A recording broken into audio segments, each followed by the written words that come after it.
There doesn't, I mean, it doesn't seem like there's water or anything, but every now and again it just gets squirrely. It doesn't seem like there's water. Like, how am I supposed to, I mean, the space bar has quit working, and I'm trying to share stream links and shit. It's also 100 degrees in here.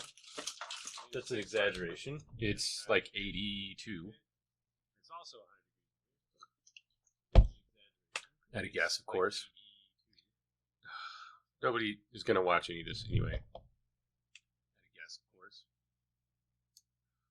Nobody is going to watch any of this.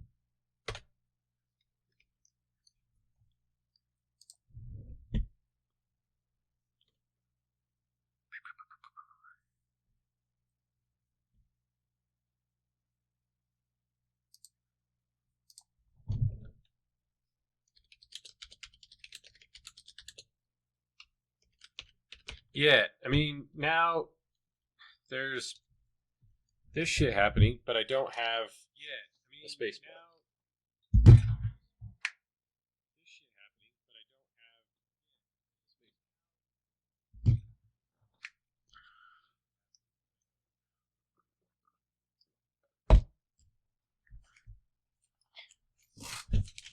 11 minutes in, I can't get the window open. My space bar quit working. Some of the letter keys in the lower end are apparently being stubborn for reasons beyond my ken.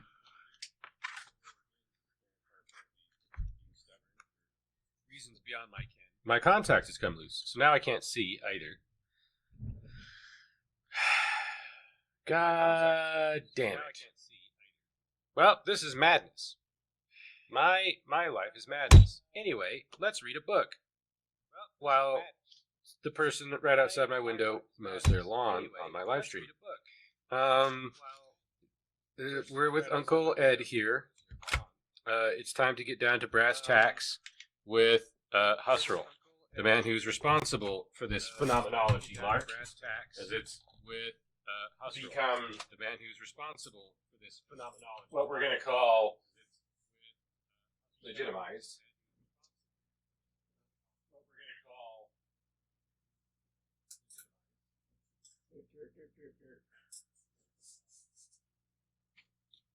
Where's his light? Okay. Bring me my live stream. Thank you. Okay.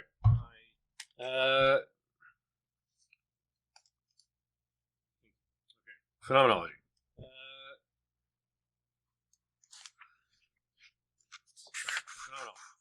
Hold this. This is from Crisis of the European Sciences and Transcendental Phenomenology.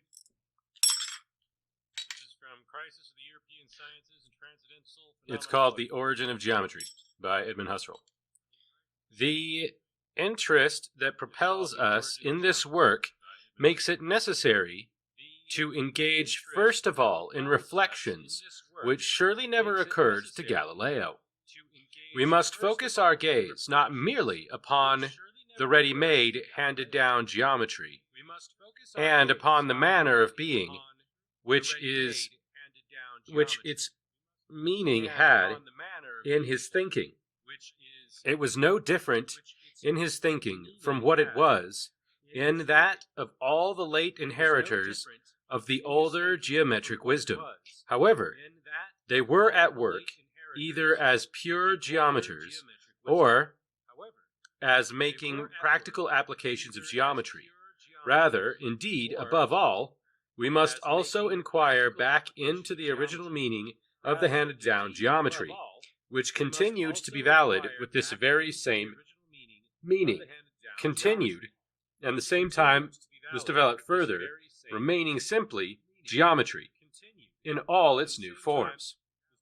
Our considerations will necessarily lead to the deepest problems of meaning, problems of science and of the history of science in general, and indeed, in the end, no problems of a universal history in general. Two problems of a universal history in general. So that our problems of expositions concerning Galilean geometry take on an exemplary significance. Let it be noted in advance that in the midst of our historical meditations on modern philosophy, there appears here for the first time with Galileo, through the disclosure of the depth problems of the meaning origin of geometry and, founded on this, of the meaning origin of the new physics, a clarifying light for our whole undertaking, namely, the idea of seeking to carry out in the form of historical meditations, self-reflections. I wanted to say reflections because I had said meditations and I knew it was wrong. And I did it anyway, because I often know something is wrong and do it anyway. Why wouldn't I? My camera feed is different again. It just changes randomly, occasionally, and I am like way different now. Have I been cropped? I think I've been cropped. This doesn't matter. This doesn't matter, Len. Have I been cropped? I think I've been cropped. This doesn't matter. Where was I? Founded on meaning of the original new physics. Self-reflections about our own present philosophical situation in the hope that in this way we can finally take possession of the meaning, method, and beginning of philosophy. The one philosophy to which our life seeks to be and ought to be devoted. Oh, a bit heavy-handed. And I'm speaking as a philosophy major at this point. For, as will become evident here, at first in connection with one example, our investigations are historical, and an unusual sense, namely, in virtue of a thematic direction, which opens up depth problems quite unknown to the ordinary history, problems which, however, in their own way, are undoubtedly historical problems, where a consistent pursuit of the depth problems leads can naturally not yet be seen at the beginning. The question of the origin of geometry, under which title here, for the sake of brevity, we include all disciplines that deal with shapes existing mathematically in pure spacetime, shall not be considered here as the philosophical historical question, i.e., as the search for the first geometers, who actually uttered pure geometric positions, proofs, theories, or for the particular propositions they discovered, or the like. Rather than this, our interest shall be the inquiry back into the most origin sense in which geometry once arose, was present at the tradition of the millennia, is still present for us, and is still being worked on in a lively forward development. So as for Galileo and all the periods following the Renaissance, continually being worked on in a way lively forward development, and yet at the same time a tradition. We inquire into the sense in which, that's a semicolon, by the way, although I did throw in a footnote. We inquire into the sense in which it appeared in history for the first time, and which it had to appear, even though we know nothing of the first creators and are not even asking after them. Starting from what we know, from our geometry, or rather, from the older handed-down forms, such as Euclidean geometry, there is an inquiry back into the submerged original beginnings of geometry, as they necessarily must have been in their primary establishing function. This progressive inquiry unavoidably remains within a sphere of generalities, but, as we shall soon see, these are generalities which can be richly explicated and prescribed positions of arriving at particular questions and self-evident claims we as answers.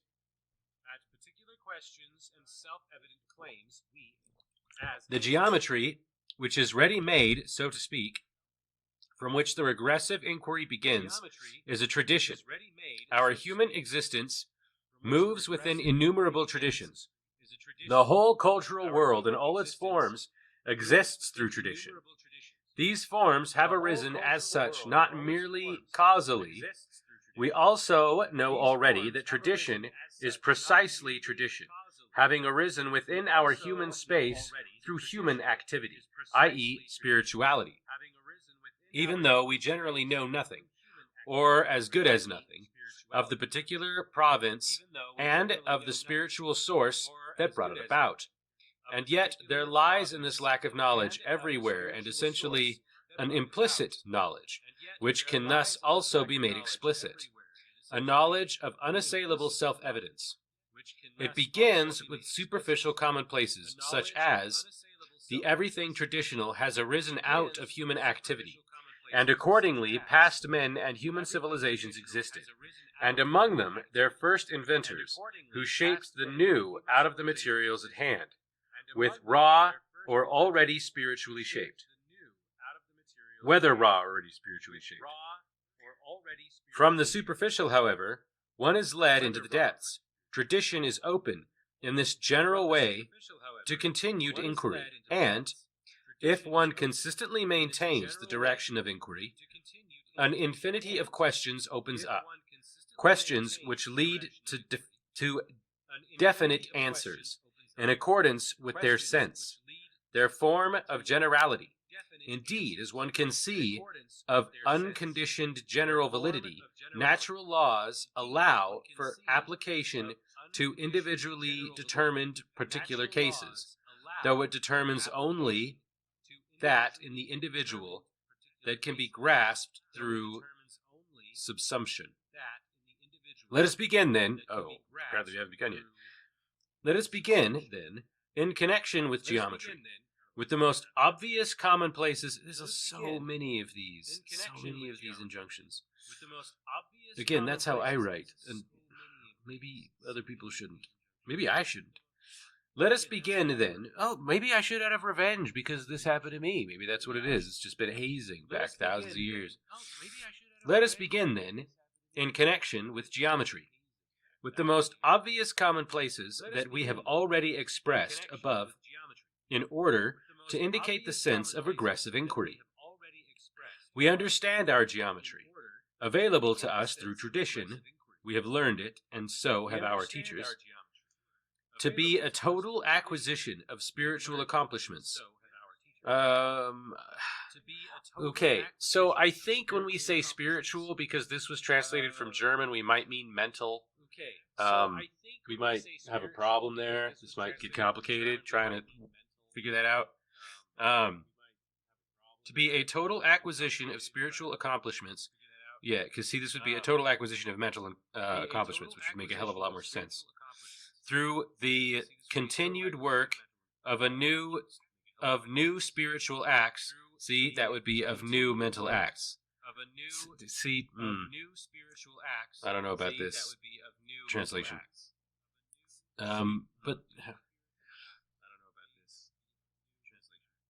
But Luckmann would have known.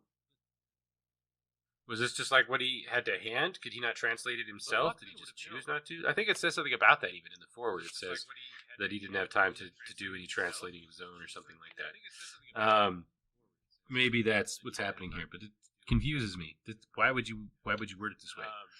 I don't know much about German, but I know that's weird. We know it's handed down earlier forms as those from which it has arisen, but with every form the reference to an earlier one is repeated. Clearly then, geometry must have arisen out of a first acquisition, out of the first creative activities. We understand its persisting manner of being. It's not only a mobile forward process from one set of acquisitions to another, but a continuous synthesis in which all acquisitions maintain their validity. All make up a totality such that, at every present stage, the total acquisition is, so to speak, the total premise for the acquisitions of the new level. Geometry, necessarily, has this mobility, and has a horizon of geometric future in precisely this style.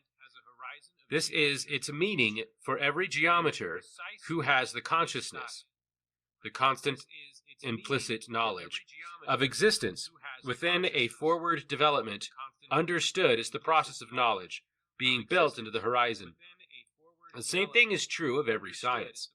Also, every science is related to an open chain of the generations of those who work for and with one another. Researchers either known or unknown to one another, who are the accomplishing subjectivity of the whole living science. Science, and in particular geometry, with this ontic meaning, must have had a historical beginning. This meaning itself must have an origin in an accomplishment, first as a project and then in successful execution. See, this flies in the face of what a lot of people think about science, especially in America today, because we think of science as being a history of particularly capable individuals, the great men of history, but modified for science and math. So the great men of the history of science and mathematics had these brilliant thoughts, and then when those brilliant thoughts were laid down, everybody, bowed to the master of whatever the discipline is. But this very clearly says this isn't even shoulders of giants. This is a socially constructed reality of science, and it is one that is historically contingent.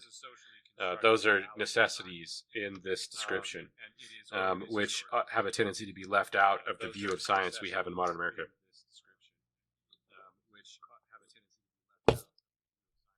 Obviously, it is the same here as with every other invention. Every spiritual accomplishment proceeding from its first project to its execution is present for the first time in the self-evidence of actual success. But when we note that mathematics has the manner of being of a lively forward movement from acquisitions as premises to new acquisitions, in whose ontic meaning, that of the premise, is inclined, the process continuing in this manner, then it is clear that the total meaning of geometry as a developed science, as in the case of every science, would not have been present as the project and then as mobile fulfillment at the beginning. A more primitive formation of meaning necessarily went before it as a preliminary stage, undoubtedly in such a way that it appeared for the first time in the self-evidence of successful realization. But this way of expressing it is actually overblown. Is it? Self-evidence means nothing more than grasping an entity with the consciousness of its original self being there. Oh God. Selbstda. Selbstda? How do you break up the T and the D to pronounce that? Selbstda. I have to add a fucking syllable in order to pronounce that. And that syllable is not there. Successful realization of a project is, for the acting subject, self-evidence. In this self-evidence, what has been realized is their originaliter as itself. But now, questions arise. This process of projecting and successfully realizing occurs, after all.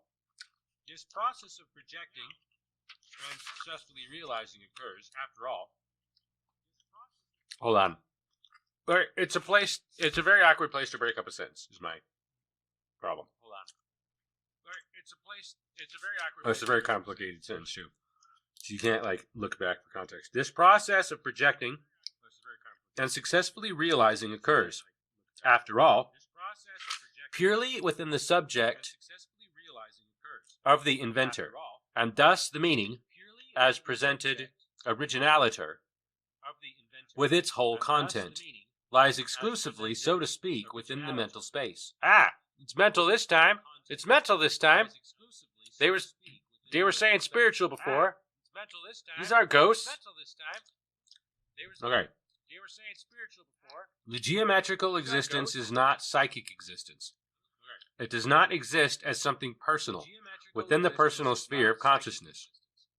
It is the existence of what is objectively there for everyone, for actual and possible geometers, or those who understand geometry.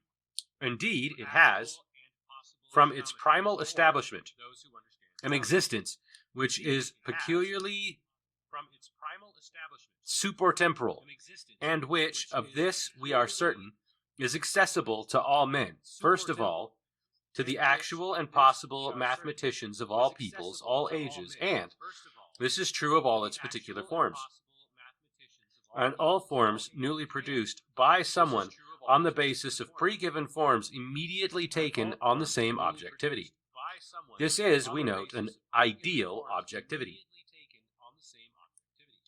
It is proper to a whole class of spiritual products of the cultural world, to which not only all scientific constructions and the sciences themselves belong to, but also, for example, the constructions of fine literature. There's a footnote here. But the broadest concept of literature encompasses them all. That is, it belongs to their objective being, that they be linguistically expressed and can be expressed again and again, or, more precisely, they have their objectivity, their existence for everyone, only as signification, as the meaning of speech. That's 4 injunctions and a semicolon.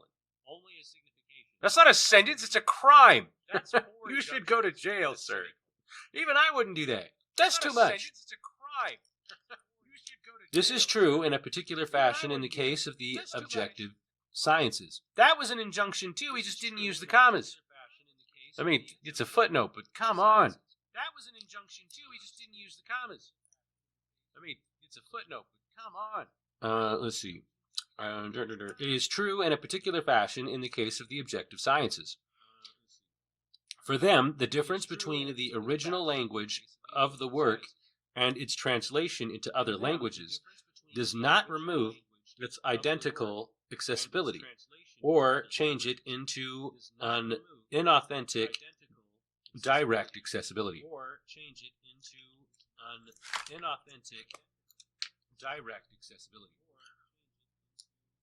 Works of this class do not, like tools, hammers, pliers.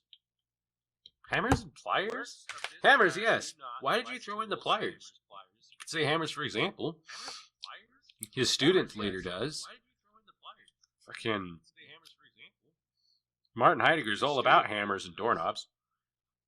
Works of this class do not, like tools, hammers and pliers,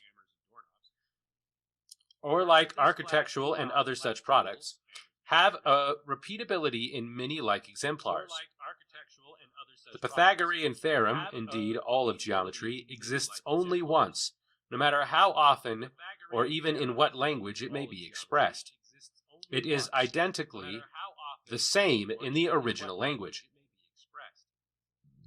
The Euclid, and all translations, and within each language, it is again the same, no matter how many times it has been sensibly uttered, from the original expression in writing down to the innumerable oral utterances and written in other documentations. Okay, so there's a problem with that, I think.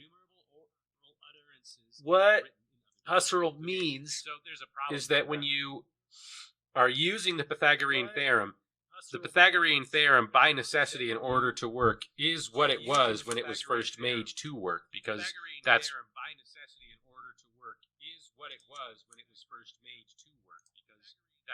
have we had recursion this whole time? Well, when there's nobody in the audience, how am I going to know? I've had recursion for 20 minutes. Boy, that's going to suck.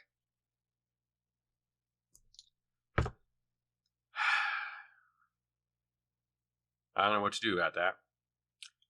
I don't have time to start over.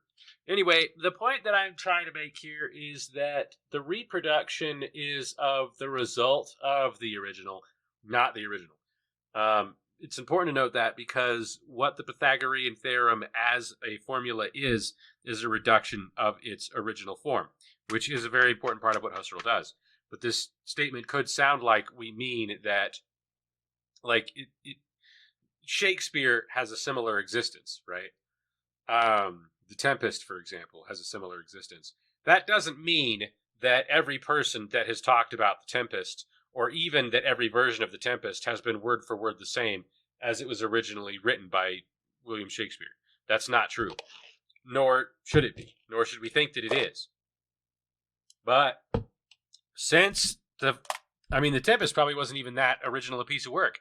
Since the original works that inspired The Tempest inspired other works, which in turn inspired William Shakespeare to write The Tempest, and has inspired many things based on William Shakespeare's Tempest, the concept of that story has probably remained more or less the same. Some magical person is in a situation where there are foreigners. Maybe he's a xenophobe, but he should probably let that go, and his daughter's getting laid, or whatever it is, right?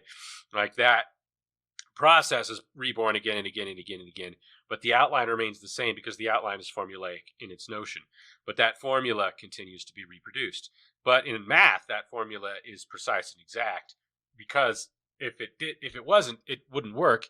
And the only reason that it is used in math is because it works, right? And that's not something that you can really say about the works of William Shakespeare. And I think Uncle Ed here is about to tell us that you could do something similar with philosophy, but it would be similar, not the same, because you cannot expect most of philosophy to reproduce something on the level of mathematical certainty, and you certainly can't expect that from social sciences. But I don't think he's going to suggest that we should. Let's see where this takes us. The sensible utterances have spatio-temporal individuation in the world, like all corporeal occurrences. Like everything embodied embodies as such. But this is not true of the spiritual form itself, which is called an ideal object. Oh, fuck me running. Ideal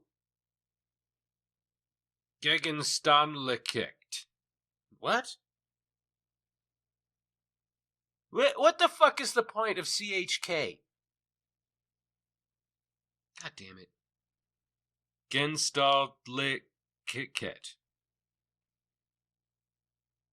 Ideal, whatever the fuck that is. In a certain way, ideal objects do not exist objectively in the world.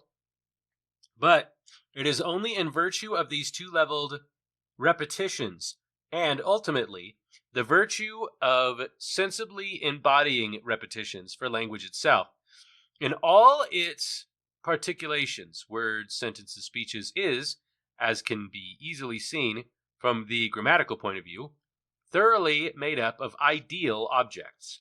For example, the word lion, occurs only once in the Germanic language. It is identical throughout its innumerable utterances by any given persons. But the identities of geometric words, sentences, theories, considered purely as linguistic constructs, are not the idealities which make up what is expressed and brought to validity as truth in geometry. The latter are ideal geometric objects, states of affairs, etc.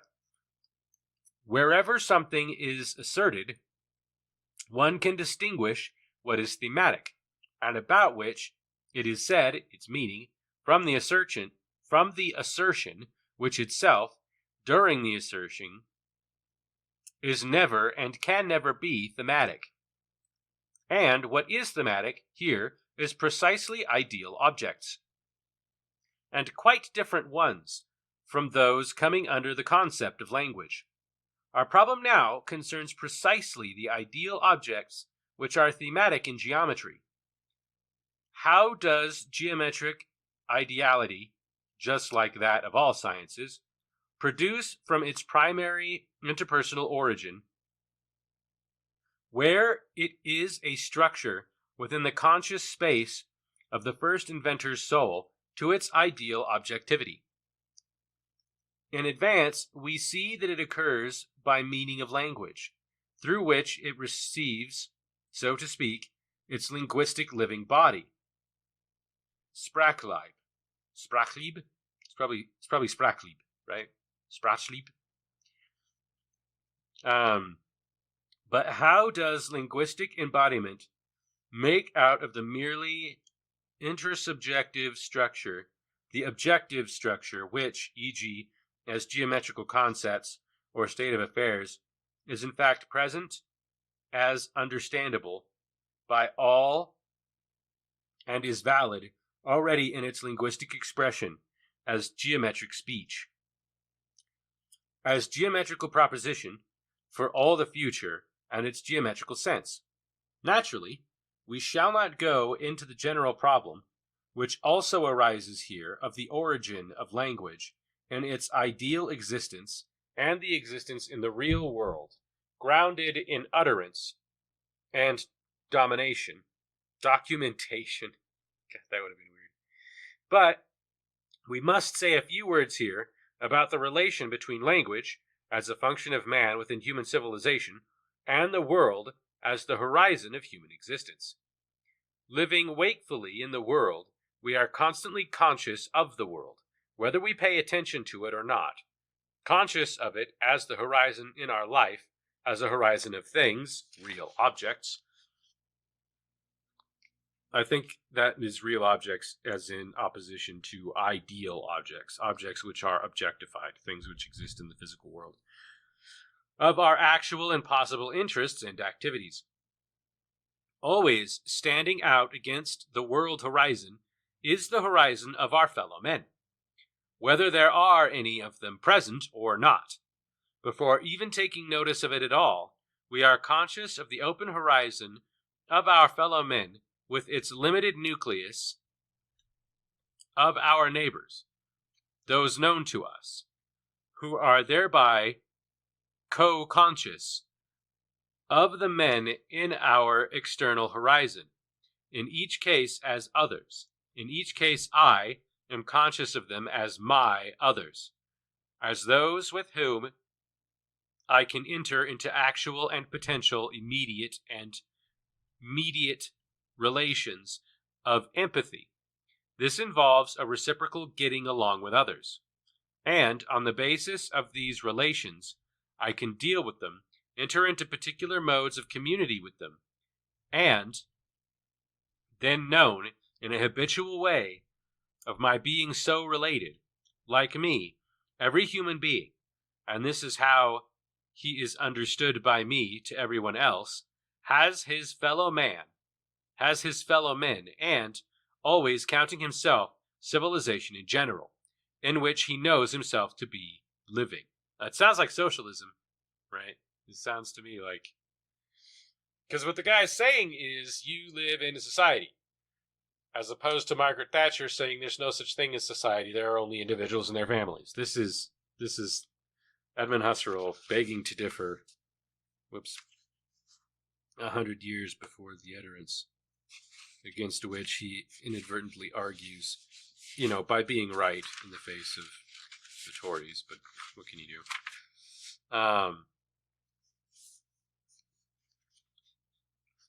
Pretty much you're arguing with the Tories by being right most of the time. We might mark this, because this is otherness for Edmund Husserl on page 48. My bookmarks are gone, which, sucks. N28, daring in language, tilde 30, spec or 41, 3668, swastika.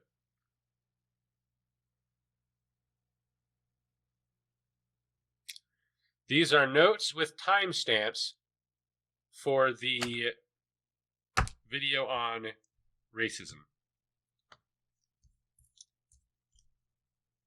That's all well and good, but I am going to use it again for Edmund Husserl, which might seem a little odd, but is actually weirdly connected because Edmund Husserl was eventually ousted by the Nazis, a card-carrying member of whom was his right-hand man and student, Martin Heidegger, who took his job when he was thrown out.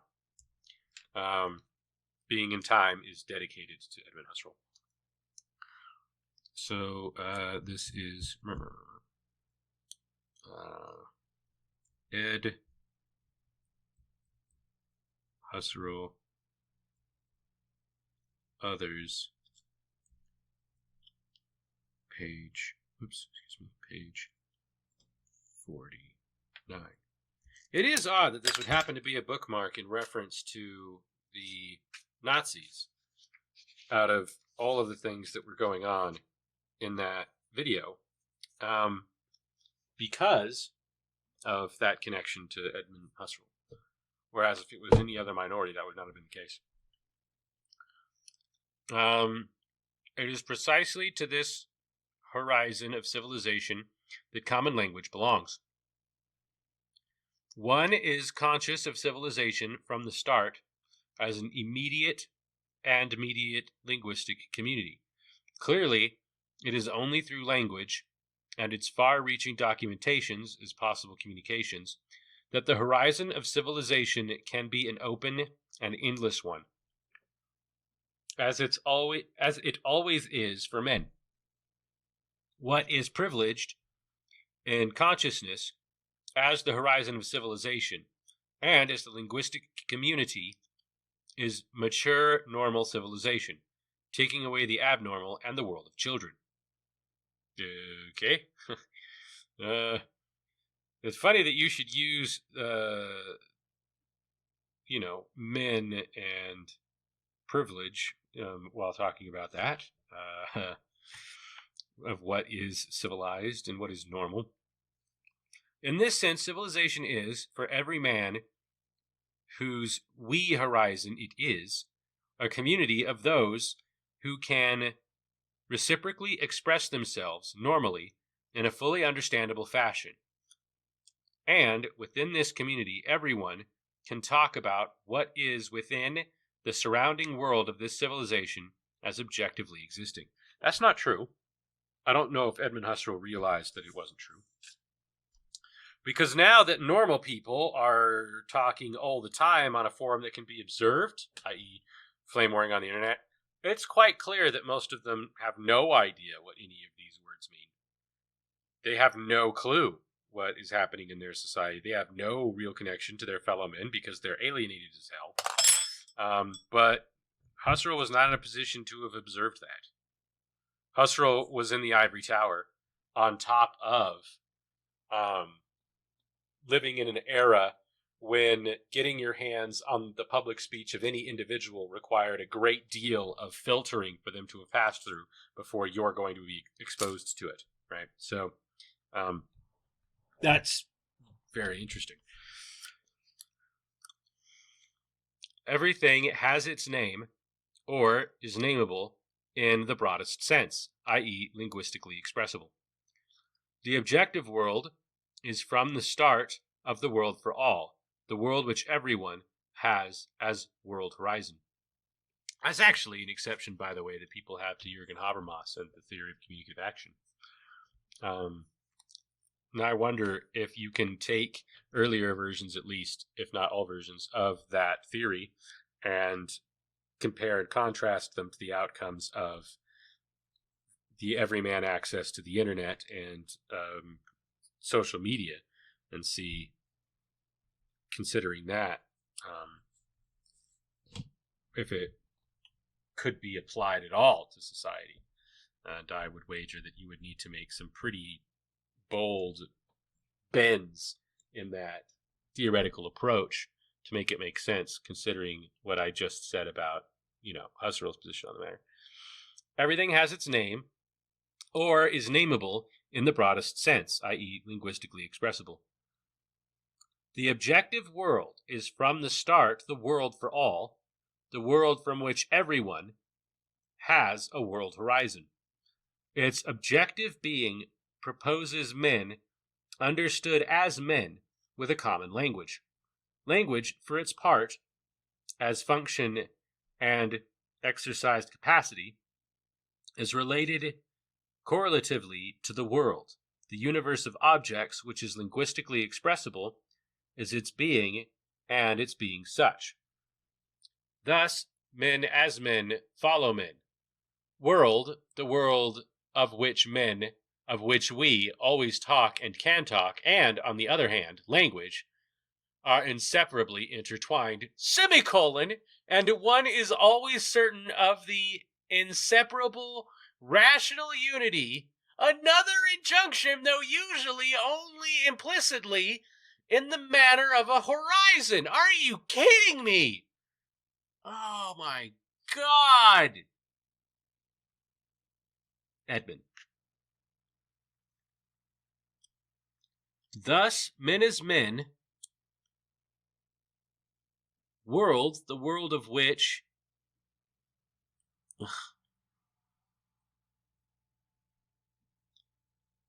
The world of which men, of which we always talk and can talk, and, on the other hand, language, are inseparably intertwined, and one is always certain of their inseparable rational unity, though usually only implicitly, in the manner of a horizon.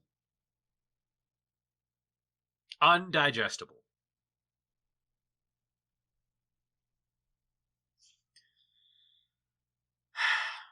This being presupposed, the primally established geometer can obviously also express his internal structure. But the question arises again, how does the latter, in his ideality, thereby become objective? To be sure, something psychic which can be understood by others, good grief, Nachvesterbar. Nachvesterbar? I want to go to the Nachvesterbar. What kind of drinks can you get at the Nachvesterbar? Nachvesterbar. I'm throwing an R in there. That R is not there. Nachvestabar. Like Estebar. Nachvesterbar. I want that second R, man. I want that second R, but it's an H. Nachvesterbar. And is communicable as something psychic belonging to this man. Is eo ipso objective, just as he himself, as concrete man, is experienceable and nameable by everyone as a real thing in the world of things in general. People can agree about such things, can make common variable assertions on the basis of common experience, etc. But how does the intrapsychically constituted structure arrive at an intersubjective being of its own as an ideal object, which, as geometrical, is anything but a real psychic object, even though it has arisen psychically? Let us reflect. The original being itself there, and the immediacy, actualitat, is its first production, i.e., the original self-evidence, what we would probably call given today. That would be givenness. Results in no persisting acquisition at all that could have objective existence. Vivid self-evidence passes, though in such a way that the activity immediately turns into the passivity of the flowing, fading consciousness of what has just been now. Finally, this retention disappears, but the disappeared, passing and being passed, has not become nothing for the subject in question. It can be reawakened. To the passivity of what is at first obscurely awakened, and what perhaps emerges with greater and greater clarity, there belongs the possible activity of a recollection in which the past experiencing, or Erleben, that one's nice and easy. Give me more of those, Erleben. I can handle Erleben, is lived through in a quasi-new and quasi-active way. Now, if the originally self-evident production, as the pure fulfillment of its intention, is what is renewed or recollected, there necessarily occurs, accompanying it, the active recollection of what is past, an activity of concurrent actual production, and there arises thereby an original coincidence, the self-evidence of identity. What has now been realized in original fashion is the same as what was previously self-evident. Also established is the capacity a repetition.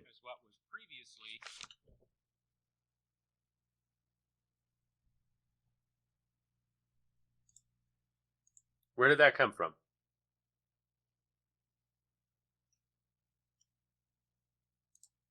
I heard recursion again.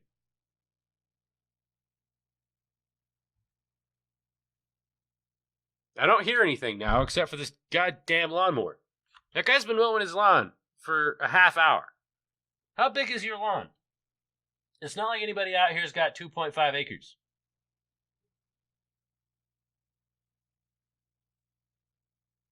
Maybe it's an air compressor. Or one guy quit mowing his lawn and the other guy started. I have no idea. Oh, God. Where was I? I was turning the page. We're turning the page. Oh, I lost mine. You need to stay in the book, please. My bookmarks are migrating. This is not... I'm not suggesting that bookmarks migrate.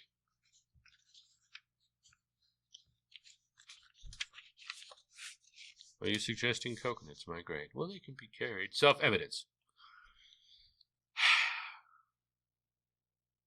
Also, co-established is the capacity for repetition at will with the self-evidence of the identity, coincidence of identity, of the structure throughout the chain of repetitions. This right here is actually part of the sort of thing I'm talking about with the luck coefficient.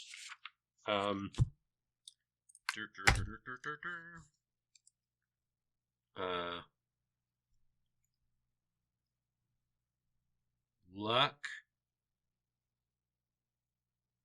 coefficient. Page 50.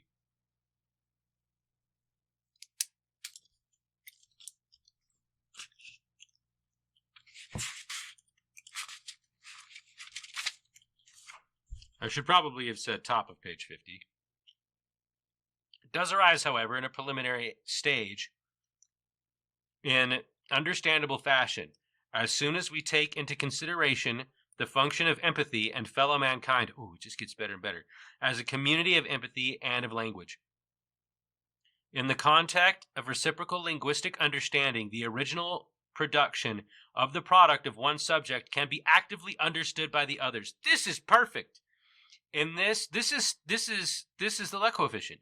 In this full understanding of what is produced by the other, as in the case of recollection, a present co-accomplishment of one's own part. I'm tempted to put it in right now. Of the presentified activity necessarily takes place, but at the same time, there is also the self-evident consciousness of the identity of the mental structure in the productions of both the receiver and the communication and the communicator. And this occurs reciprocally. The productions can produce their likeness from person to person, and in the chain of the understanding of these repetitions, what is self-evident turns up as the same in the consciousness of the other. In the unity of the commodity of the community of communication among several persons, the repeatedly produced structure becomes an object of consciousness, not as a likeness, but as the one structure common to all. Now, we must note that the objectivity of the ideal structure has not yet been fully constituted through such actual transferring of what has been originally produced in one to others who originally produced it. What is lacking is the persisting existence of the ideal objects. There's a lot more to it than just that. We're just touching the surface of what I constantly go on and on about in abstraction. This is abstraction he's talking about. We abstract from the original thought, the ideal object, into a communicable object, but that communicable object is not itself suddenly persistent in that form. You're missing out on the game of telephone, as it were. As the English racistly call it, Chinese whispers. What is lacking is there continuing to be. Is that where we are? What is lacking is the persistent existence of the ideal objects, even during periods in which the inventor and his fellows are no longer wakefully so related to or no longer being alive. My keyboard broke. What do you want?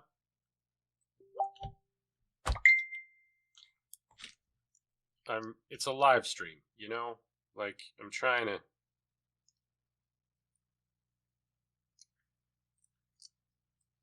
My keyboard broke. I'm live streaming right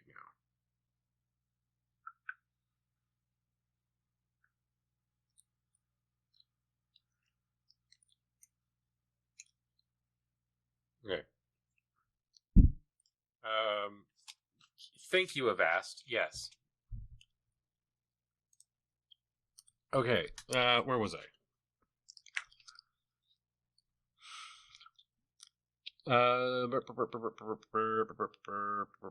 Important function of writing, documenting linguistics expressions is that it makes communications possible without immediate or mediate personal address. It is, so to speak, communication become virtual. He doesn't mean virtual reality. This is written in the 40s. 30s possibly even.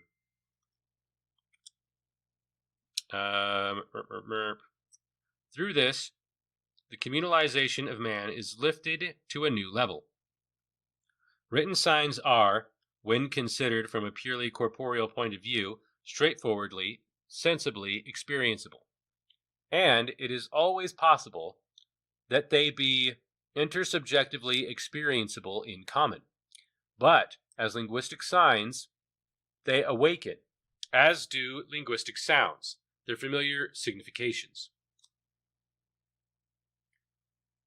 The awakening is something passive, and awakened signification is thus given passively, similarly to the way in which any other activity which has sunk into obscurity, once associatively awakened, emerges at first passively as a more or less clear memory. In the passivity in question here, as in the case of memory, what is passively awakened can be transformed back. Footnote, this is a transformation of which one is conscious as being in itself patterned after what is passively awakened. So to speak, into the corresponding activity. I should probably say in footnote. This is the capacity for reactivation that belongs originally to every human being as a speaking being. Accordingly, then, the writing down effect is a transformation of the original mode of being, of the meaning structure, e.g. with the geometric sphere of self-evidence, of the geometric speaker, which is put into words. It becomes sedimented, so to speak. But the reader can make it self-evident again, can reactivate the self-evidence. Footnote, but this is by no means necessary or even functionally normal. Even without this, he can be understood. He can occur as a matter of course, and the validity of what is understood without any activity of his own. In this case, he comports himself purely passively and receptively. In footnote. There is a distinction, then, between passively understanding the expression and making it self-evident by reactivating its meaning.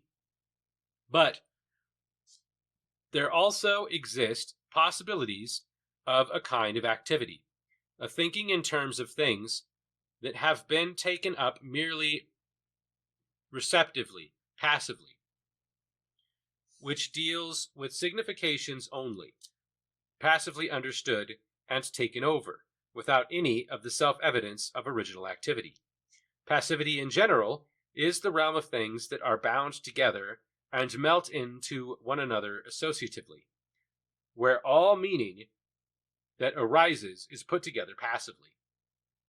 What often happens here is that a meaning arises which is apparently possible as a unity, i.e., can apparently be made self-evident through a possible reactivation, whereas the attempt at actual reactivation can reactivate only the individual members of the combination, while the intention to unify them into a whole, instead of being fulfilled, comes to nothing. That is, the ontic validity is destroyed through the original consciousness of nullity. It is easy to see that even in ordinary human life, the first of all, in every individual life from childhood up to maturity, the originally intuitive life, which creates its originally self-evident structures through activities on the basis of sense perception, very quickly and in increasing measure falls victim to the seduction of language. Oh, God, what a way to put that. The seduction of language. Greater and greater segments of this life lapse into a kind of talking and reading that is dominated purely by association. And often enough, in respect to the validities arrived at in this way, it is disappointed by subsequent experience. Where are we at here?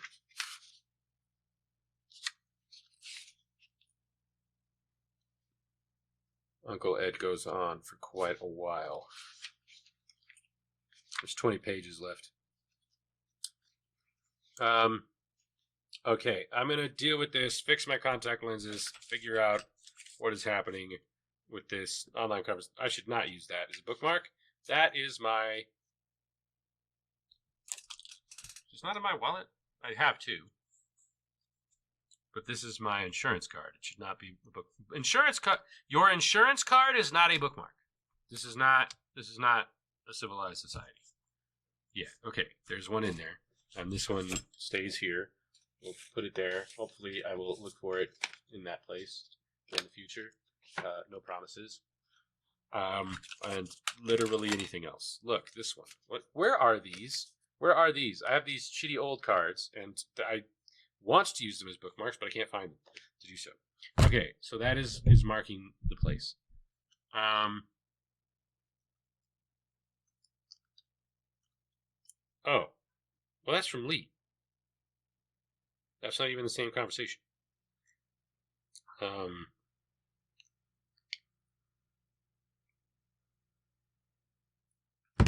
I will need to share those later. Okay, I will fix my contact lenses, procure a new beverage, and be back shortly. Worry not, I shall be fast. Sort of thing I often say, very rare.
You mean when I moved for grad school?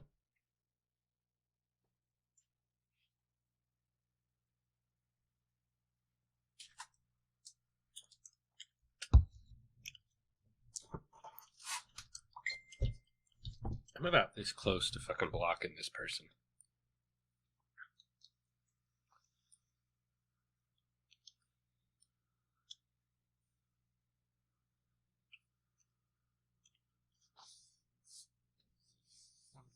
I'm tired.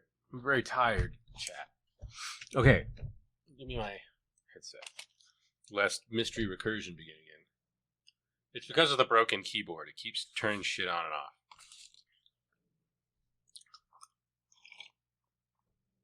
If I quit pouring hot soup and or coffee into my keyboards, I would not have these problems. But I am a very clumsy man.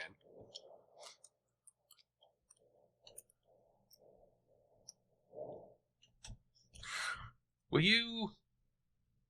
Thank you.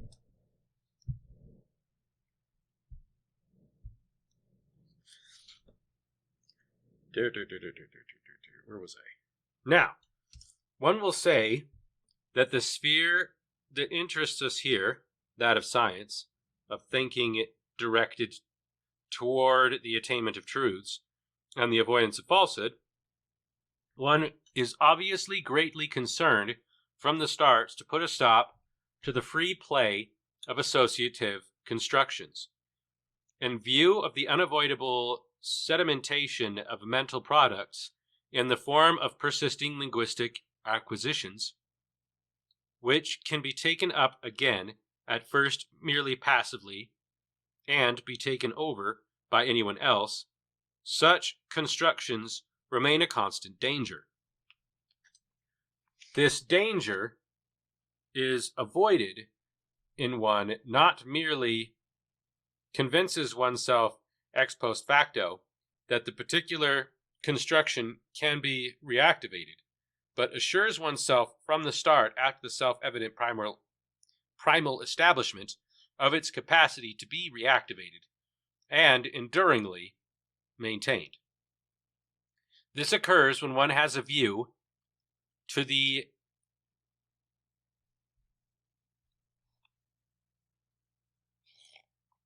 univocity of linguistic expression, and to securing, by means of the most painstaking formative and relevant words, propositions and complexes of propositions, the results of which are to be univocally expressed. This must be done by the individual scientist, and not only by the inventor, but by every scientist as a member of the scientific community, after he has taken over from one of the others what has to be taken over. This belongs, then, to the particulars of the scientific tradition within the corresponding community of scientists, as a community of knowledge, living in the unity of a common responsibility. In accordance with the essence of science, then, its functionaries maintain the constant claim, the personal certainty, and that everything they put into scientific assertions has been said once and for all, that it stands fast, forever identically repeatable with self-evidence, and as usable as the further theoretical or practical ends, as indubitably reactivatable as the identity of its actual meaning. Okay, so this answers our earlier question, right? Because that whole thing about whether or not something is repeated, what they mean is that there is an element which winds up existing in an objectified ideological state. It's no longer just within the realm of ideas. It has become manifested in its codification in a way that can be continually referred to precisely for the means of a function of truth, right? What I mean by function of truth is 2 and 2 is 4. It doesn't matter what language you say it in. It doesn't matter how you transfer it. The definitive logical reality of 2 and 2 equaling 4 remains consistent. The same thing goes for human beings encounter reality in a socially constructed sense, which is to say, for humans, reality is socially constructed. That remains true, regardless of how it winds up being reproduced. When somebody says something about what is happening around them, the response I can make is, for humans, reality is socially constructed. Because your interaction with the world around you requires you to be able to make sense of it in your head in a certain way. And that also remains true, regardless of how it is expressed. The expression is still accurate. All right, let's go down here. We have a footnote. At first, of course, it is a matter of a firm direction of the will, which the scientist establishes in himself. It's starting to get to that singular, the individualistic logic again. Aiming at the certain capacity for reactivation, but then again not, because it has to be socialized once they present it, right? If the goal of reactivatability can be only relatively fulfilled, then the claim which stems from the consciousness of being able to acquire something also has its relativity. And this relativity also makes itself noticeable and is driven out. Ultimately, objective, absolutely firm knowledge of truth is an infinite idea. In footnote. However,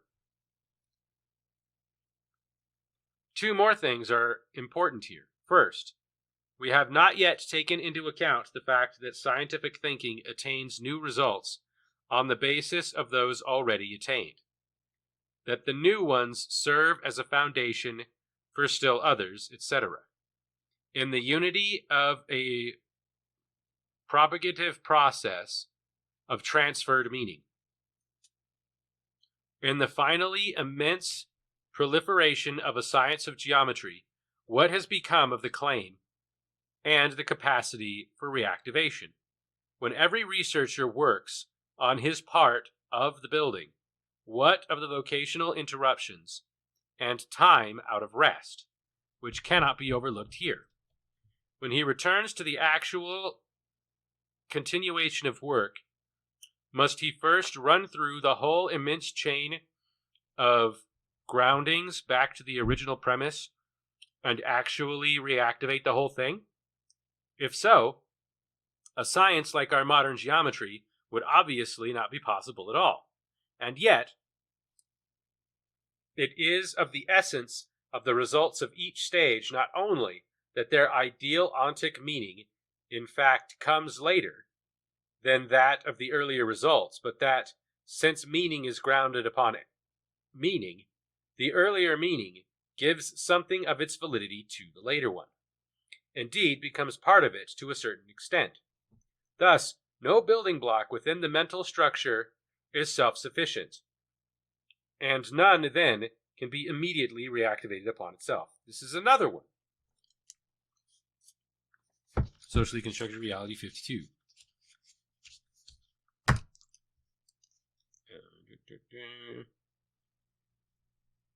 Socially constructed science 52. There's three references to Husserl so far from this one reading. That's immense.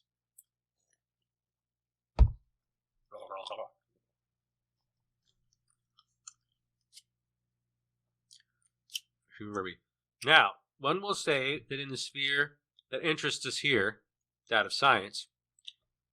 Wait, did I do something wrong? Have I skipped a page? No. Did I go back?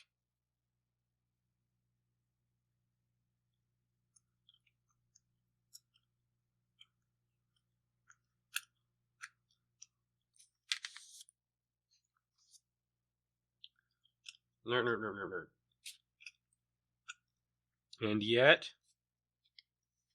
it is of the essence of the results of each stage not only that their ideal ontic meaning, in fact, comes later than that of the earlier results, but that since meaning is grounded upon meaning, be immediately reactivated by itself.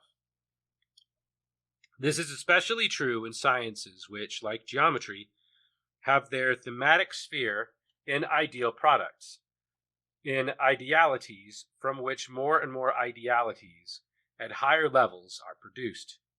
This is quite different in the so-called descriptive sciences, where the theoretical interest, classifying and describing, remains within the sphere of sense intuition, which, for its represents self-evidence. Here, at least in general, every new proposition can by itself be cashed in for self-evidence.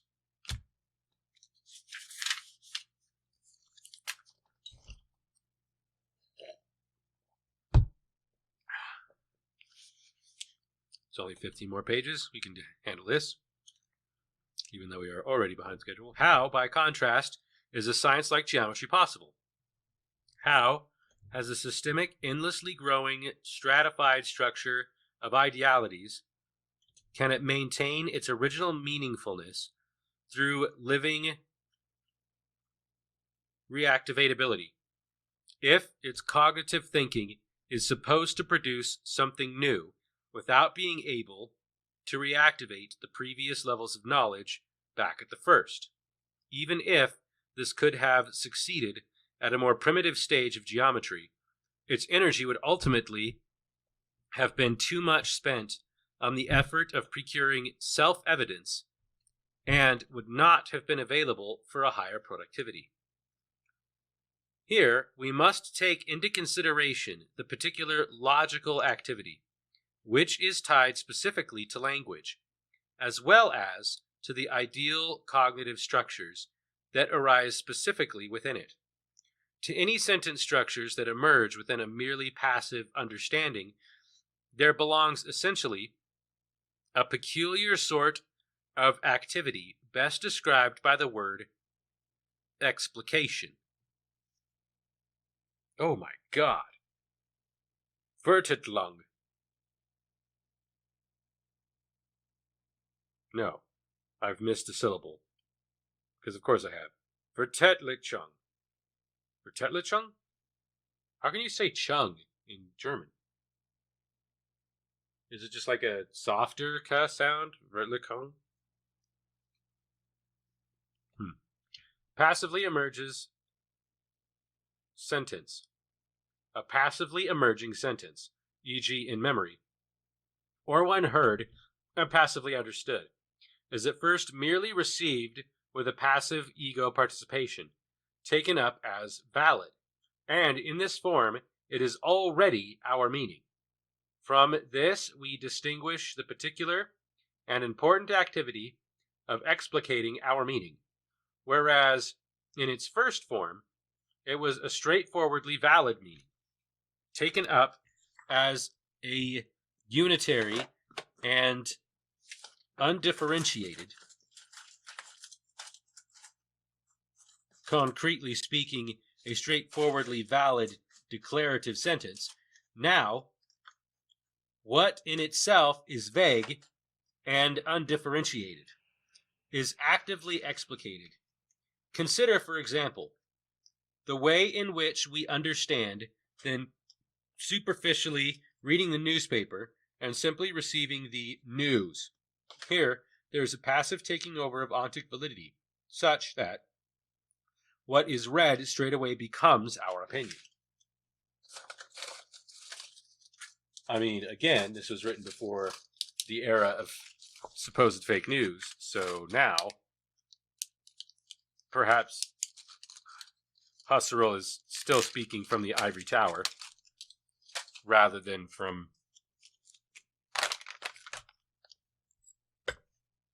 real human experiences as they tend to occur rather than would occur in such a situation.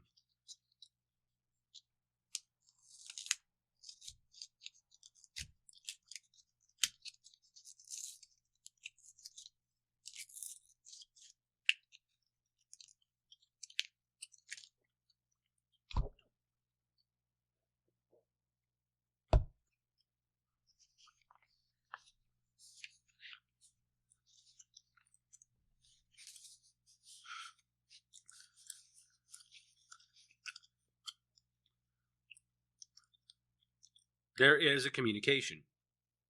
The explicated judgment becomes an ideal object capable of being passed on. It is this object exclusively that is meant by logic when we speak of sentences or judgments. Is that where we were?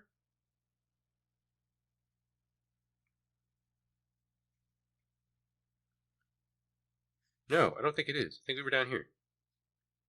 Becomes our opinion, yeah.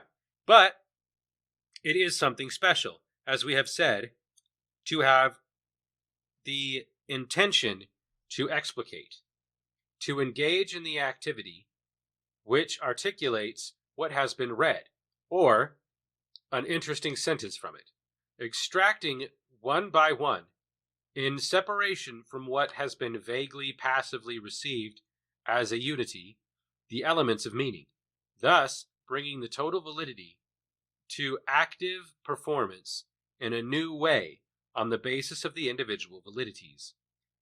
What was a passive meaning pattern has now become one constructed through active production. This activity, then, is a peculiar sort of self-evidence. The structure arising out of it is in the mode of having been originally produced. And in connection with this self-evidence, too, there is a communalization. The explicated judgment becomes an ideal object capable of being passed on.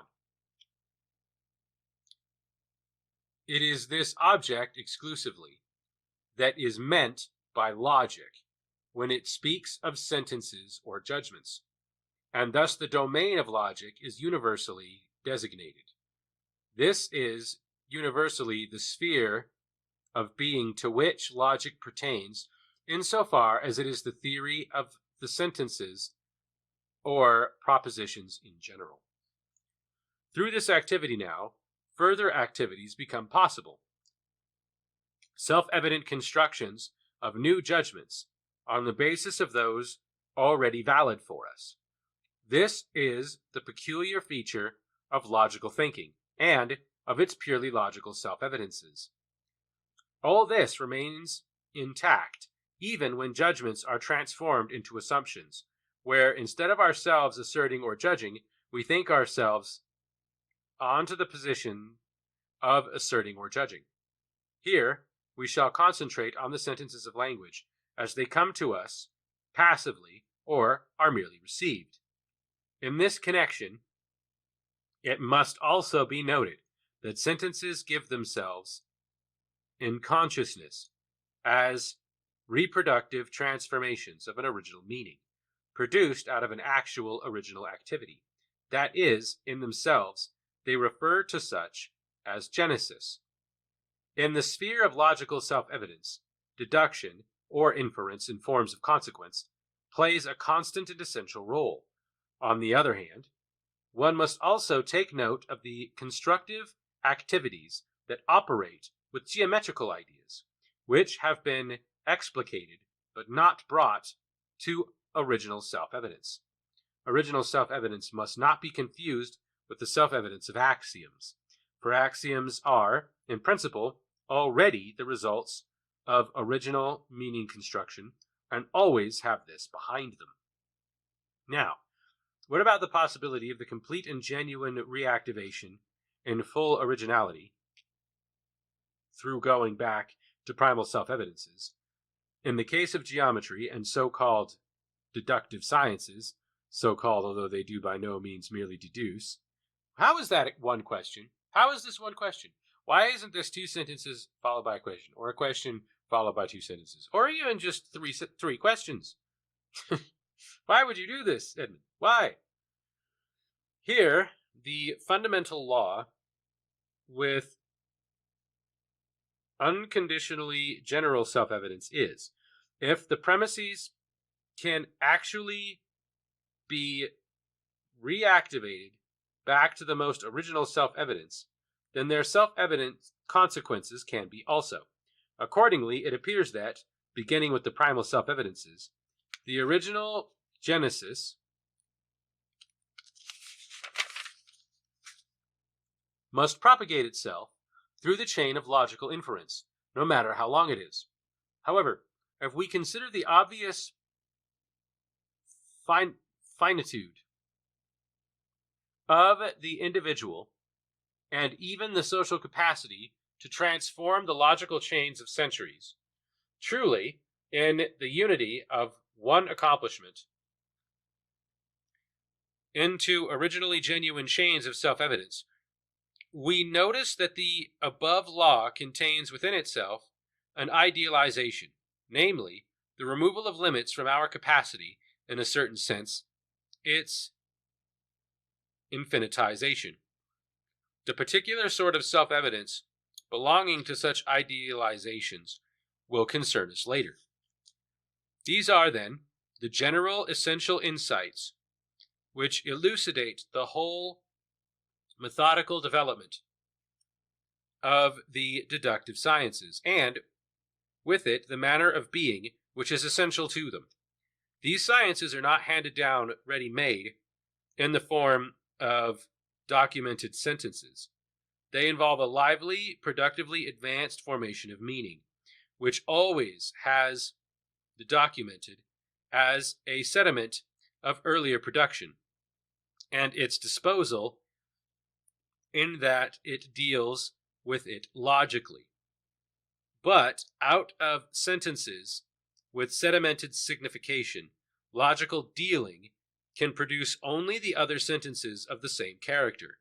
That all the new acquisitions express an actual geometrical truth is a certain a priori understanding, the presumption that the foundations of the deductive structure have truly been produced and objectified in original self-evidence, i.e., have become universally accessible acquisitions. A continuity from one person to another, from one time to another, must have been captured, must have been capable of being carried out. Must have been captured. That'd be nice. I was distracting myself by thoughts of how great it would be to have a place where you could work without being interrupted by nonsense.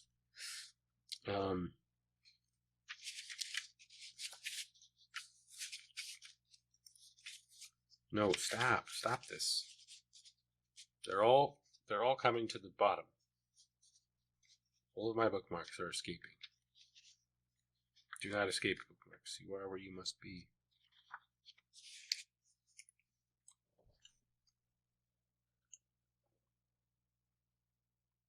Yeah. Merp, merp, merp. I am uncomfortable. It's the, I'm reacting strangely to the COVID vaccine. It heightens my allergies, apparently. This is only the first shot, too. Apparently the second one's much worse, so I'm not getting the second one until the first.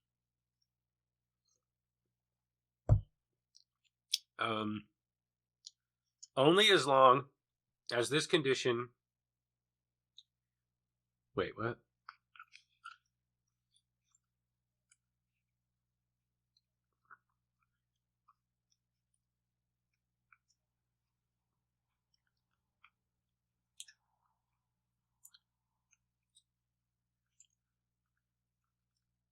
As long as this condition was satisfied, or only when the possibility of its fulfillment was perfectly secured for all time, could geometry preserve its genuine original meaning as a deductive science through the progress of logical constructions. In other words, only in this case could every geometer be capable of bringing to mediate self-evidence the meaning born by every sentence, not merely as its sedimented logical sentence meaning, but as its actual meaning, its truth meaning, and so for all geometry. The progress of dedication follows formal logical self-evidence, but without the actual development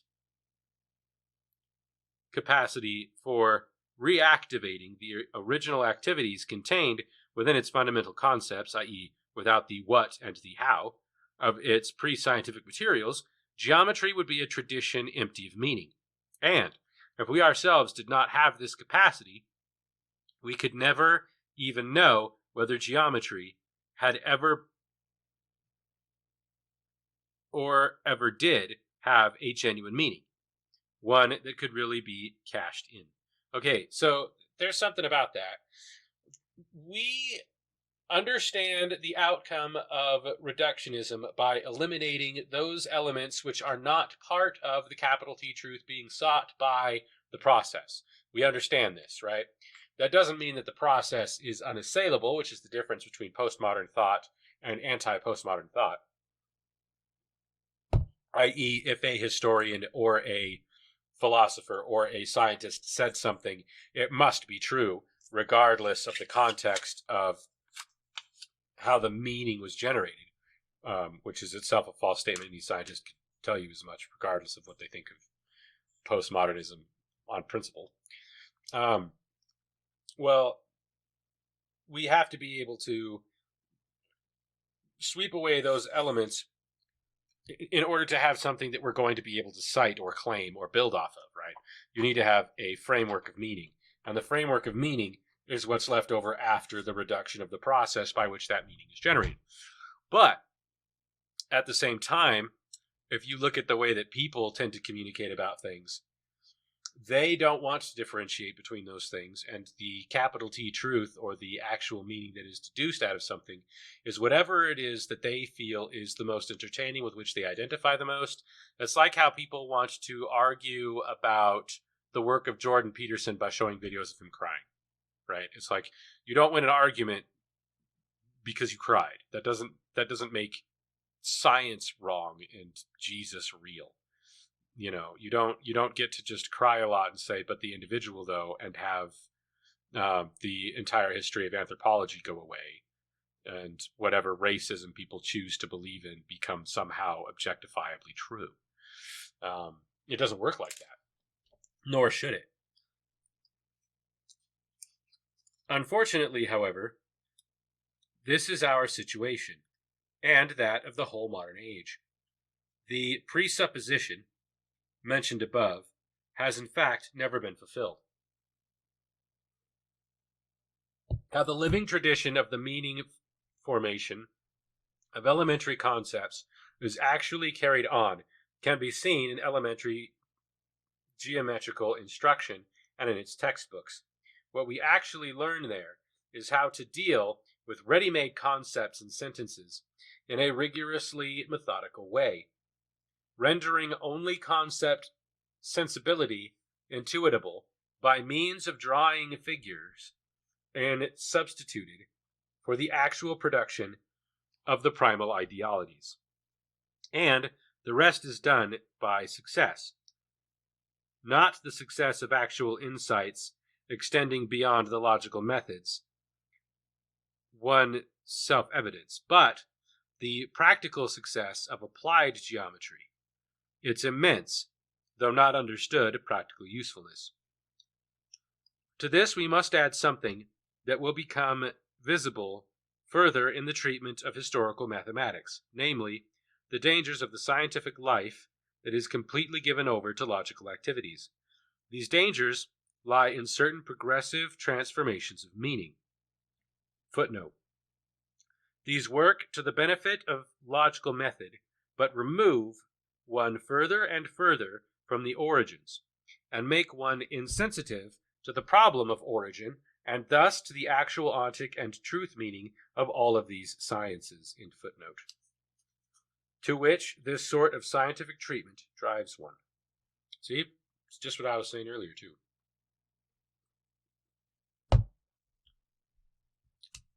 It doesn't mean that you can completely excise the source or the way that the source was developed, because if you do that, then you can reproduce parts or elements but have no understanding of the whole or the origin. By exhibiting the essential propositions upon which rest the historical possibility of a genuine tradition, true to its origins, of sciences like geometry, we can understand how such sciences can virtually develop through the centuries and still not be genuine. hot take there.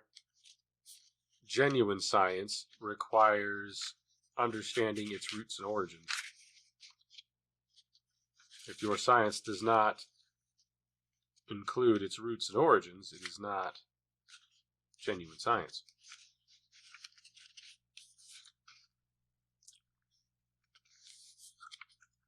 The inheritance of propositions and the method of logically constructing new propositions and idealities can continue without interruption from one period to the next, while the capacity for reactivating the primal beginnings, i.e., the sources of meaning for everything that comes later, has not been handed down with it. With its lack is thus precisely what had given and had to give meaning to all propositions. Where are we at here? To all capacity for reactivating primal beginnings, the sources of meaning for everything that comes later, has not been handed down with it. What is lacking is thus precisely what had given and had to give meaning to all prepositions and theories, a meaning arising from the primal sources, which can be made self-evident again and again. Of course, grammatically coherent propositions and what the fuck are concutations?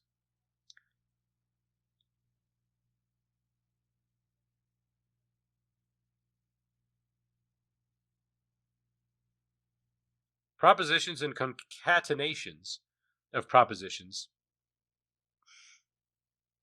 no matter how they have risen and have achieved validity, even if it is through mere association, have in all circumstances their own logical meaning, i.e., their meaning that can be made self-evident through explication.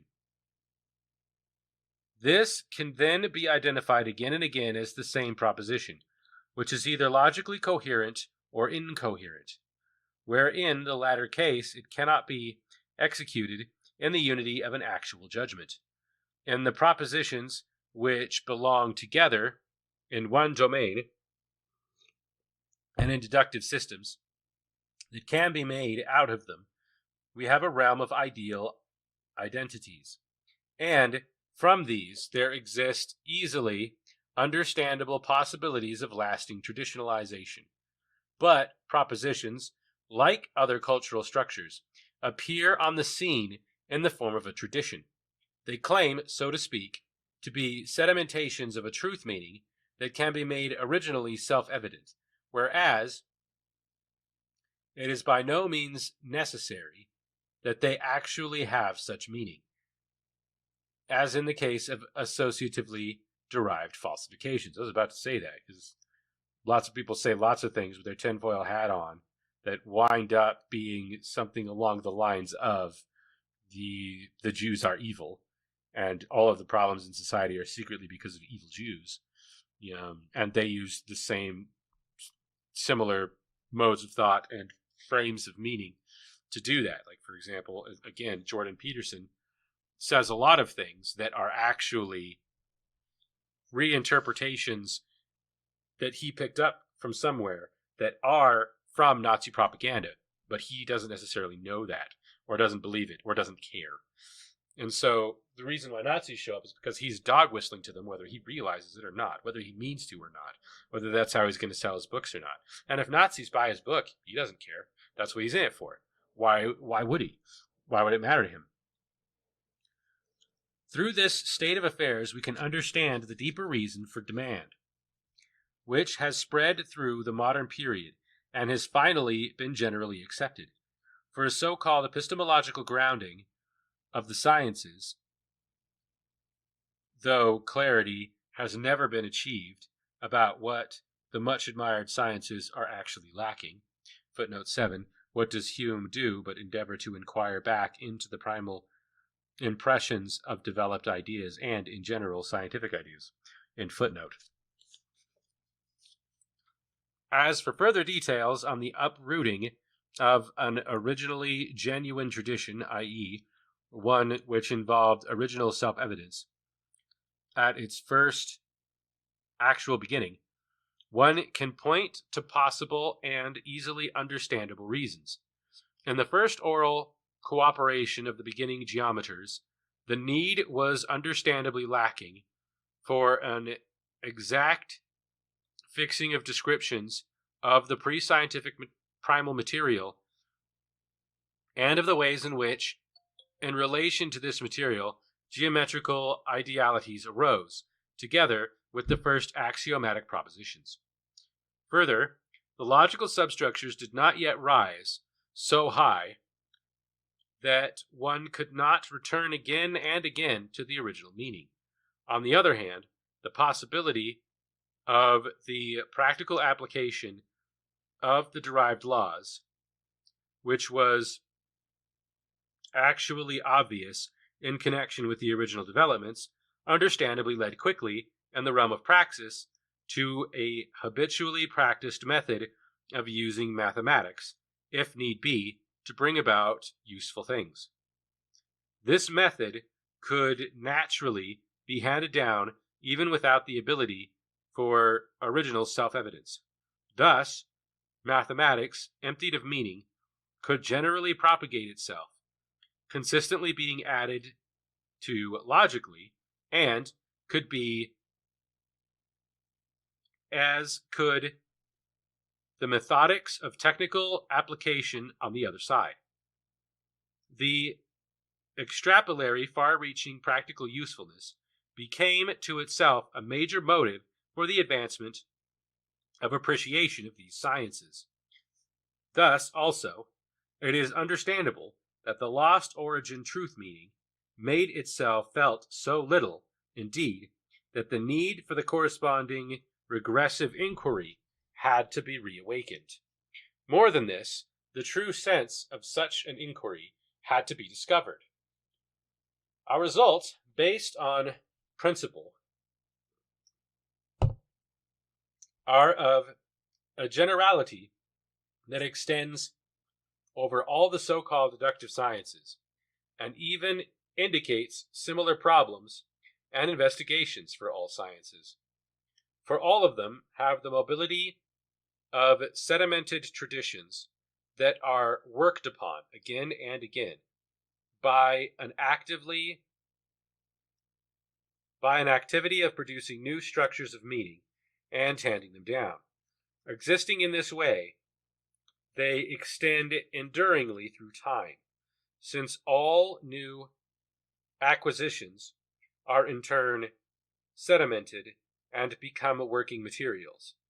Everywhere the problems, the clarifying investigations, the insights of principle are historical. We stand within the horizon of human civilization, the one in which we ourselves now live.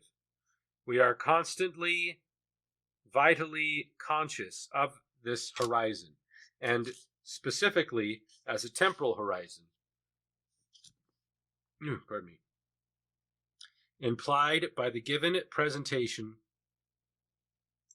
by the given present horizon. To the one human civilization, there corresponds eventually to one cultural world as a surrounding life world, with its peculiar manner of being. This world, for every historical period and civilization, had its particular features and is precisely the tradition. We stand, then, within the historical horizon in which everything is historical, even though we may know very little about it in a definitive way. But it has its essential structure that can be revealed through methodical inquiry. This inquiry prescribes all the possible specialized questions, thus including, for the sciences, the inquiries back into the origin, which are peculiar to them in virtue of their historical manner of being. Here, we are led back to the primal materials of the first formation of meaning, the primal premises, so to speak, which lie in the pre-scientific cultural world. Of course, this cultural world has in turn its own questions of origin, which must first remain unasked. Naturally, problems of this particular sort immediately awaken the total problem of the universal historicity of the correlating manners of being of humanity and the cultural world, and are a priori structure contained in this historicity. Still, questions like that of the clarification of the origin of geometry have a closed charter. Have a closed character, such that one need not inquire beyond those pre-scientific materials.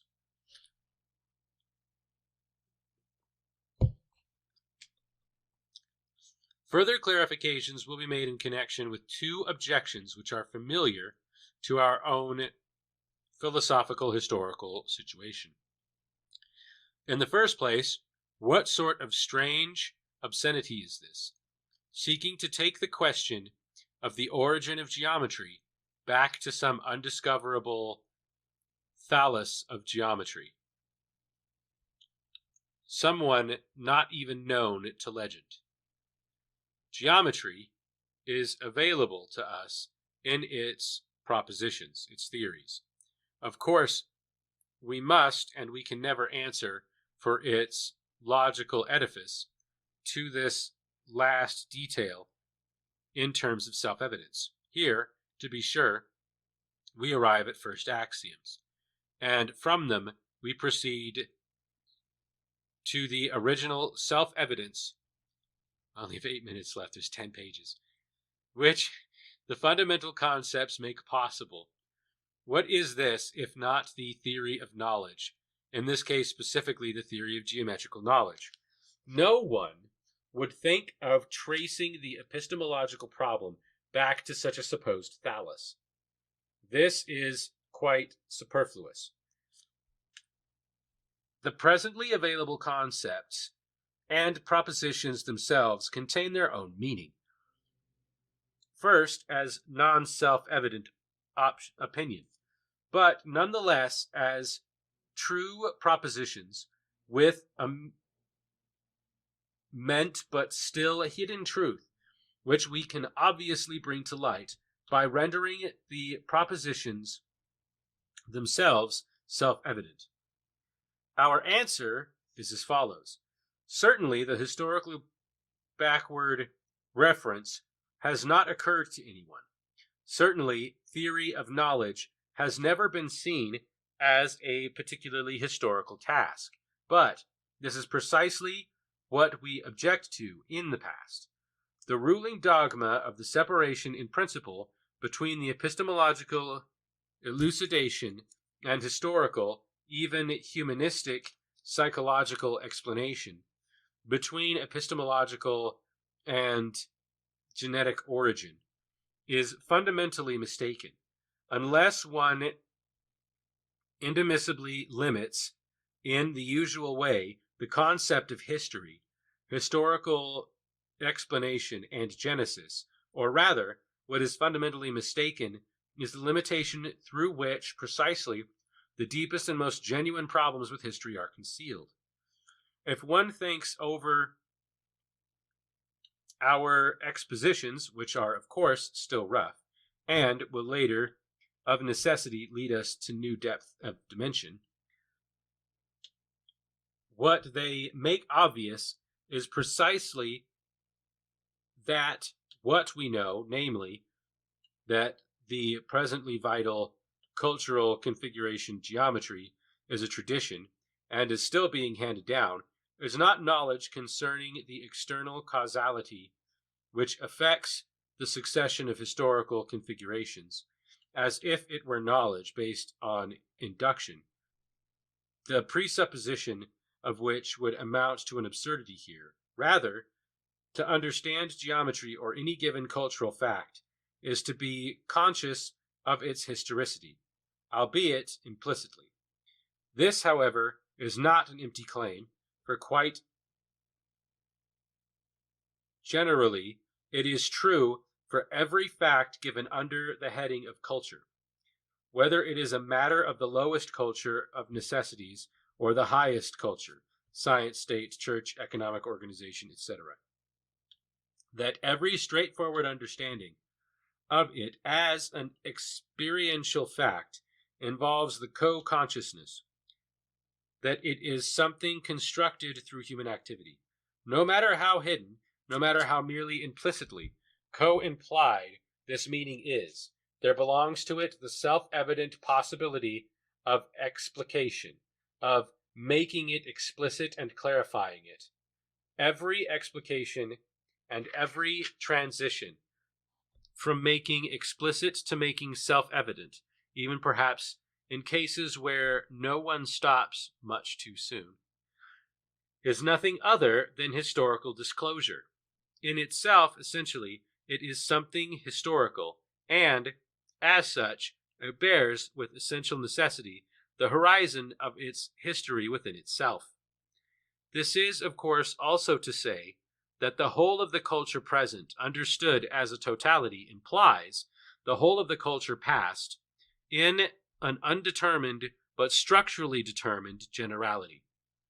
To put it more precisely, it implies a continuity of pasts which imply one another, each in itself being a past cultural present.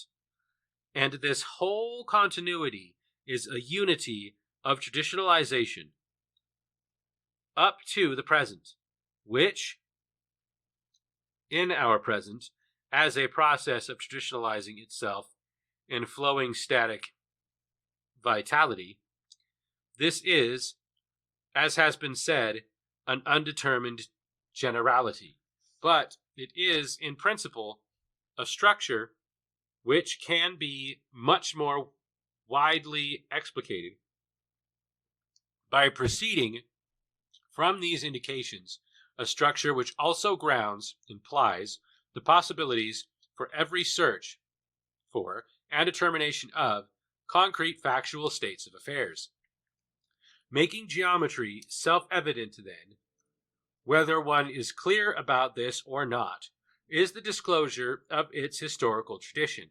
But this knowledge, if it is not to remain empty talk or undifferentiated generality, requires the methodical production proceeding from the present and carried out as research in the present, or differentiated self-evidences, of the type discovered above in several fragmentary investigations of what belongs to such knowledge, superficially as it were, carried out systemically. Such self-evidences result in nothing other and nothing less than the universal a priori history, with all its highly abundant component elements. We can also say now that history is from the start of nothing other than the vital movement of the coexistence of the interweaving of formal formations and sedimentations of meaning. Anything that is shown to be a historical fact, either in the present through experience or by a historian as a fact in the past, necessarily has its inner structure of meaning. But especially the motivational interconnections between about it in terms of everyday understanding have deep, further and further reaching implications, which must be investigated, disclosed. All merely factual history remains incomprehensible because, always merely drawing its conclusions naively and straightforwardly from facts, it never makes thematic the general ground of meaning upon which all such conclusions rest, has never investigated the immense structural a priori which is proper to it. Only the disclosure of the essentially general structure, there's a footnote I'm not going to read, lying in our present and in every past or future historical present as such, and in totality. Only the disclosure of the concrete historical time in which we live in our total humanity lives in respect to its total. Essentially, general structure, only this disclosure, can make possible historical inquiry, which is true understanding, insightful, and in the genuine sense scientific. This is concrete, historical a priori, which encompasses everything that exists as historical, becoming and having become, or exists in its essential being as tradition and handing down. What has been said was related to the total form, historical present in general, historical time generally. But the particular configurations of culture, which find their place within its coherent historical being as tradition, and as vitally handing themselves down, have within this totality only relatively self-sufficient being in traditionally only the being of non-self-sufficient components. Correlatively, now, accounting would have to be taken to the subject of historicity. The persons who create cultural formulations functioning in totality, creative personal civilization. Another footnote I'm not going to read.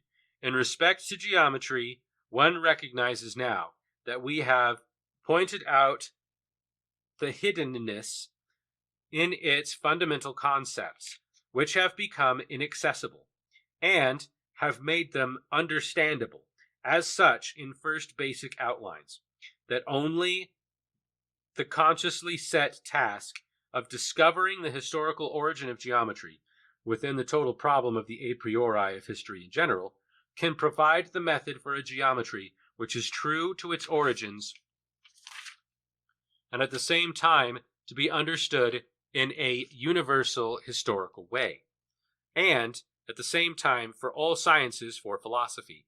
In principle, then, a history of philosophy, a history of the particular sciences in the style of the usual factual history, can actually render nothing of their subject matter comprehensible.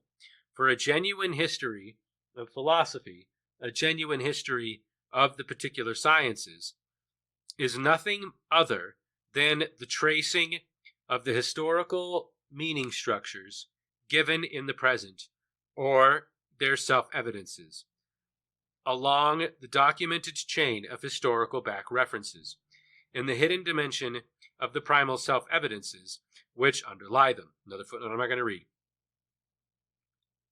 Even the very problem here can be made understandable only through the recourse of history a priori, as a universal source of all conceivable problems to understanding. The problem of genuine historical explanation comes together in the case of the sciences with epistemological grounding or clarification. Okay, there's another exception. There's another objection that he wants to refer to, but we're already one objection into gravy and 3 minutes past the end of the stream, and I am basically going blind and am slightly miserable. So I'm not reading the rest of it on stream.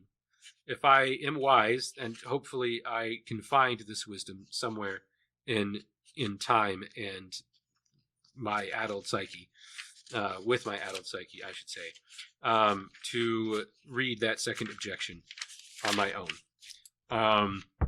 And then when we come back next week, I will be starting, I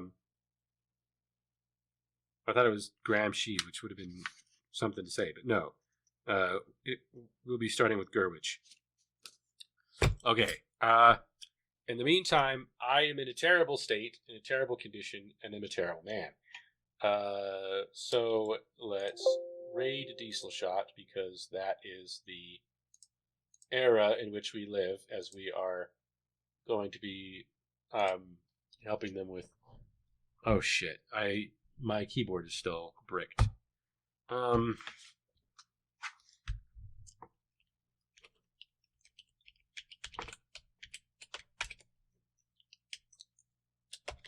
And the backspace has quit working again. Is it too much to ask for a raid button? Is that really...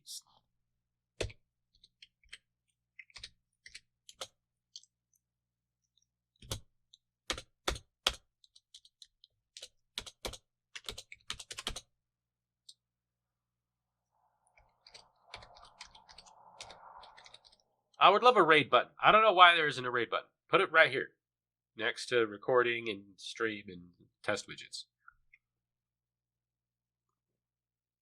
Have a button right there where you can click it and it's like raid, and it goes to say your auto host list or something like that.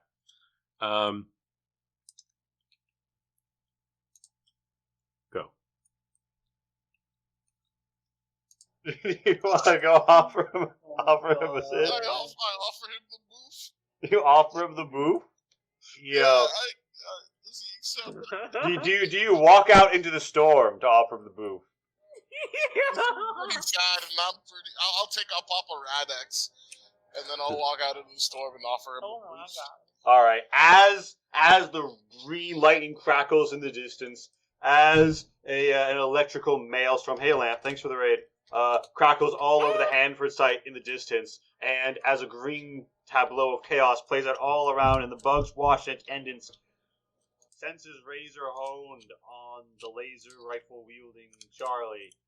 The Bugman looks up, cries, and removing his golden mask shows that beneath there is no Darth Bugman, merely another consumer.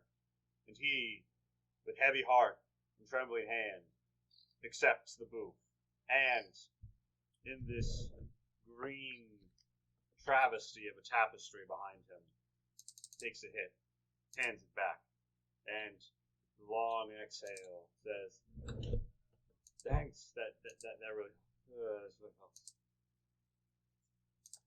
I thought so. It looked like you